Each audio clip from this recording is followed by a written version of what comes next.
Liverpool just spent more money in a single transfer window than they had in the entire past decade. Looks like FSG have finally decided to open their wallets this summer. The 125 million euros paid for Florian Wirtz, the biggest transfer fee in the club's history. Not even during the Jurgen Klopp era did we witness spending like this. Trent Alexander-Arnold and Andy Robertson are making way for Jeremy Frimpong and Milos Kerkez. Liverpool are younger, faster. They're building a team for the next 5 years. The bid prepared for Alexander-Isak could rewrite Premier League records. And Michael Edwards is back in the kitchen.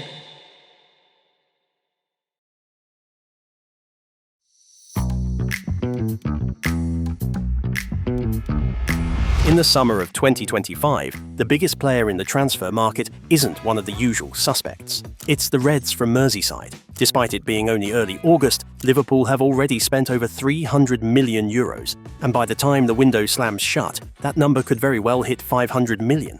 To put that into perspective, their most expensive transfer window to date had been the summer of 2018, the year they brought in Alisson, Naby Keita, Fabinho, and Shaqiri. Even then, the total didn't surpass 200 million euros. So now, both Liverpool fans and neutrals who admired Jurgen Klopp are asking the same question. If the club had backed Klopp with this kind of spending, couldn't they have won even more? But perhaps the real question is this: why have FSG, long known for their financial caution, suddenly decided to open the floodgates? The answer is layered. Those who followed Liverpool closely know the club has long operated under a unique transfer strategy crafted by Michael Edwards. Rather than chasing star power, Edwards and his team built their legacy on identifying undervalued talent. But the summer of 2025, it's already marked as the summer they broke the mould. Liverpool's club record signing of Florian Wirtz, a 125 million euro deal, was the first unmistakable sign. Traditionally, the Reds didn't even enter the race for this kind of player, not because they didn't want stars, but because stars like Jude Bellingham, Kylian Mbappe, and Erling Haaland never prioritised Liverpool in return. This summer, the market was different. Only a handful of clubs could afford that fee, and most of them had already moved on to other targets. When Manchester City shifted focus toward more budget-friendly names like Reinders, the Wirtz opportunity became real. Michael Edwards saw a once-in-a-career opening, and he took it. But behind the scenes, certain structural changes made this level of spending possible. Liverpool's recent Premier League title helped tip the scales. The newly expanded Anfield boosted matchday revenue, and for the first time in club history, the Reds averaged 60,000 fans per game.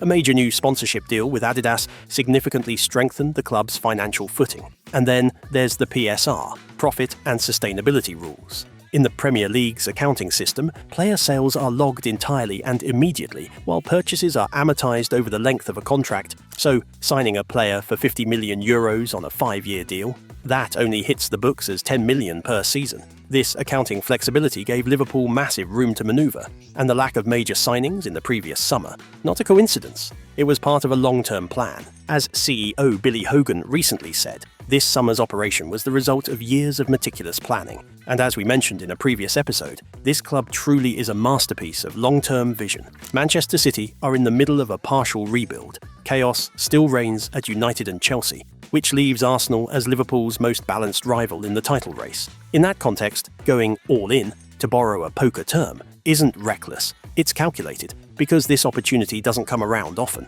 And let's be honest, FSG won't be spending this kind of money every summer. In fact, Liverpool had originally hoped to trigger this transformation a few years earlier. The 2021 to 2022 season was their athletic peak. They reached the final of every competition they entered. They lifted the FA Cup and the League Cup, fell to Real Madrid in the Champions League final, and missed out on the Premier League title on the final day, thanks to a miraculous comeback from City.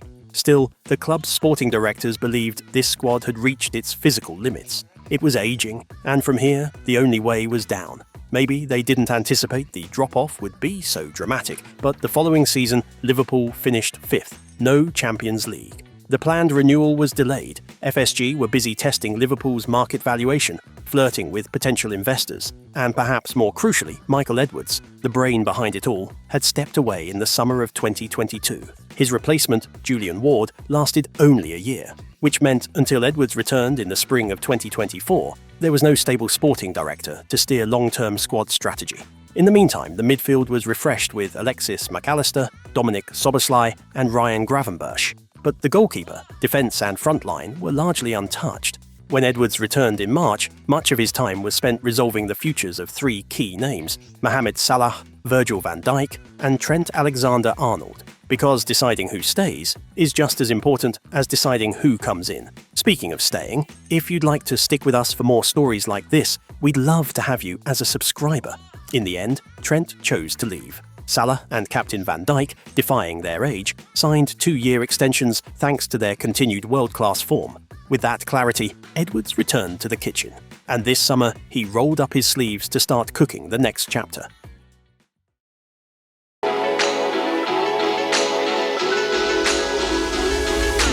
The centrepiece of this new look Liverpool, Germany's golden boy, Florian Wirtz. In the current system, he's expected to slot into the starting 11 in place of Dominic Szoboszlai, taking up a free-roaming number 10 role. But make no mistake, Wirtz wasn't brought in just as an upgrade on the Hungarian midfielder. Let's start with the obvious. Liverpool lost a one-of-a-kind player in Trent Alexander-Arnold this summer. His recent form and consistency may have sparked debate, but his uniqueness was never in question.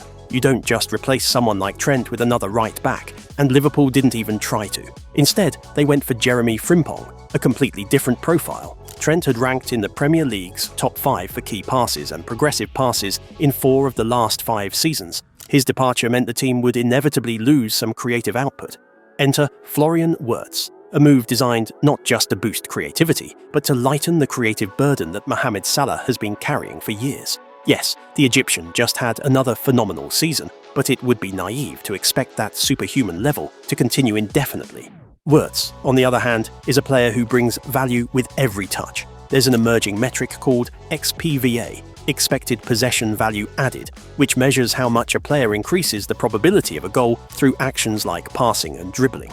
This chart on screen combines XG and XPVA across the last 2 seasons, and among under-22 players in Europe's top 5 leagues, Wirtz is leading the pack. If you'd like to see more deep dive analysis like this, give the video a like. It helps us keep going.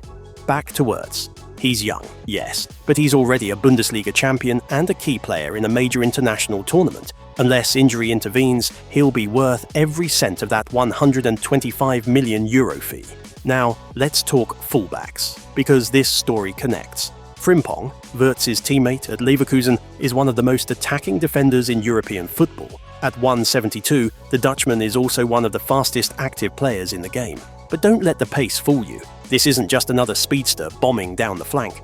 Over the last 2 seasons, Frimpong contributed 19 goals and 19 assists. Those are winger numbers. In fact, they'd make most attacking wide players jealous. He also led the Bundesliga in distance, covered through dribbling, 2 seasons in a row.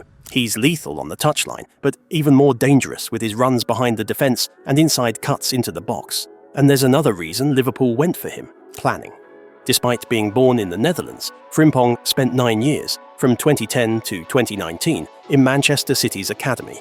That means he qualifies as a homegrown player under both Premier League and UEFA regulations. A little detail, but a strategic one. Exactly the kind of move you'd expect from a club that's building something with precision. On the opposite flank, Liverpool brought in Milos Kerkez, a fullback who contrasts Frimpong by taking on a much bigger role in the build-up phase. The Hungarian left-back was Bournemouth's most involved player in terms of touches last season.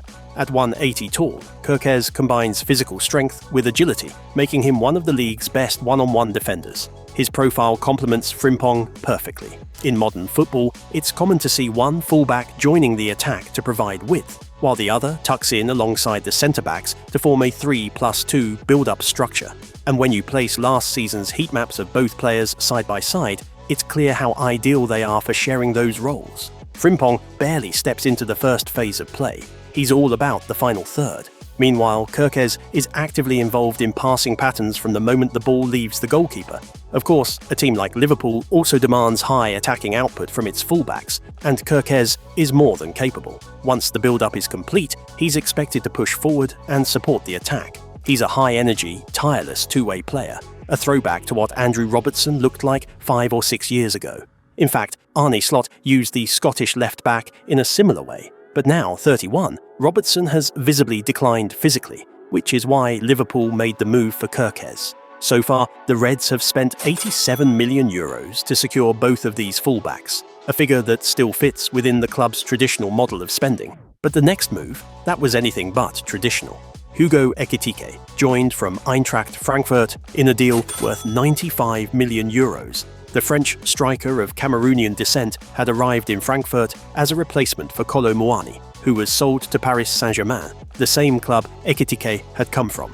And Ekitike isn't your classic number 9. At 190, you'd expect him to dominate in the air, but that's not his strength. Weighing just 76 kilos, he's built long and lean, and deceptively agile for his height. He's a forward who thrives in motion, someone who leads the press and loves to run.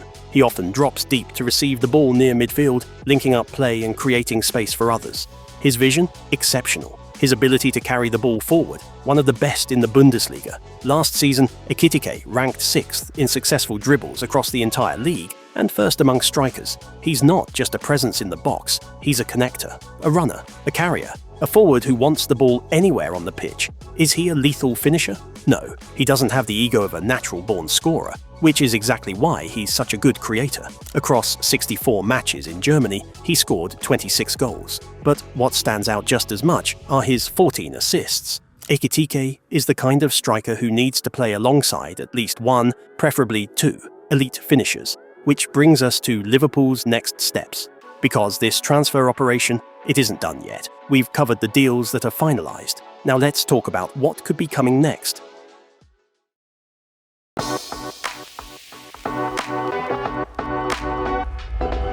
As we mentioned earlier, one of the key enablers behind Liverpool's record-breaking summer spending was their ability to sell. Trent Alexander-Arnold brought in 10 million euros. Academy product Jarell Quansah joined Leverkusen for 35. Backup goalkeeper Kelleher was sold to Brentford for 15. And most significantly, Luis Diaz's move to Bayern Munich generated 70 million in revenue. And those departures, they're not the end of it. Harvey Elliott is a possible exit. Darwin Núñez is expected to leave, and smaller fees from names like Ben Doak, Stefan Bajcetic, and Tyler Morton could trickle in as well. Then there's the emotional blow no one saw coming, the tragic passing of Diogo Jota.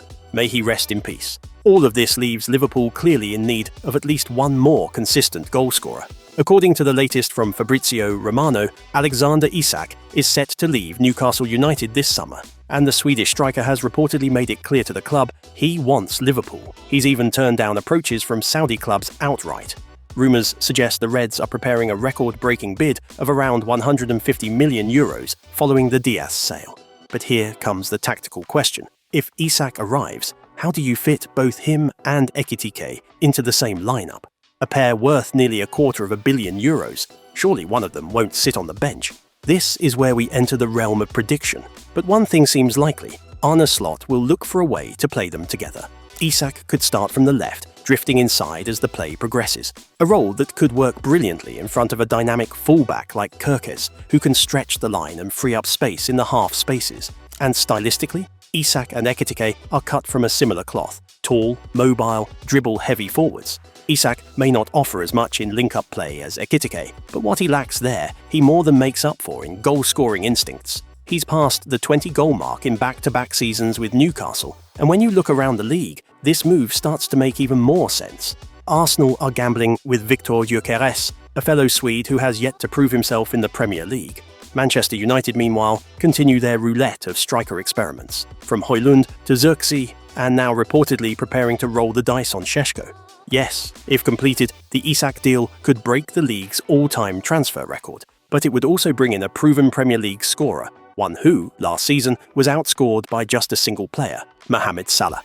Let's not forget, Salah still holds the crown as both the top scorer and assist provider in the league. So here's the bottom line. A front three of Isak, Ekitike, and Salah. Florian Wirtz pulling the strings behind them, and two world-class fullbacks covering ground on either side. This new Liverpool project has the potential to become every opponent's worst nightmare. How it plays out on the pitch remains to be seen, but on paper, it's one hell of a blueprint. Before the window closes, we can likely expect one more midfield signing, someone to provide depth behind Gravenberch and McAllister. But one thing is certain, with Quansah gone, Van Dijk and Konate have only the injury-prone Joe Gomez behind them. A third centre-back is a necessity, not an option.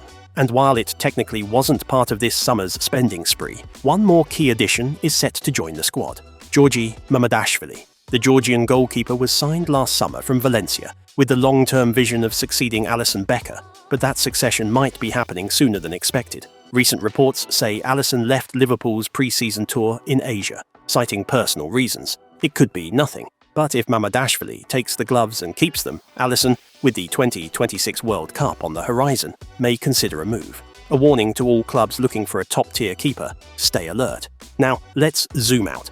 This summer wasn't a desperate overhaul, it was a controlled evolution. Every signing, Mamardashvili, Ekitike, Kirkez, Frimpong, and Wirtz, is under the age of 24. Each has signed a 5-year deal, and Isak, the potential final piece, turns 25 in September. Outside of Van Dijk and Salah, the core of this Liverpool side now averages just 23.7 years old. The Reds are younger, faster, and built for the future.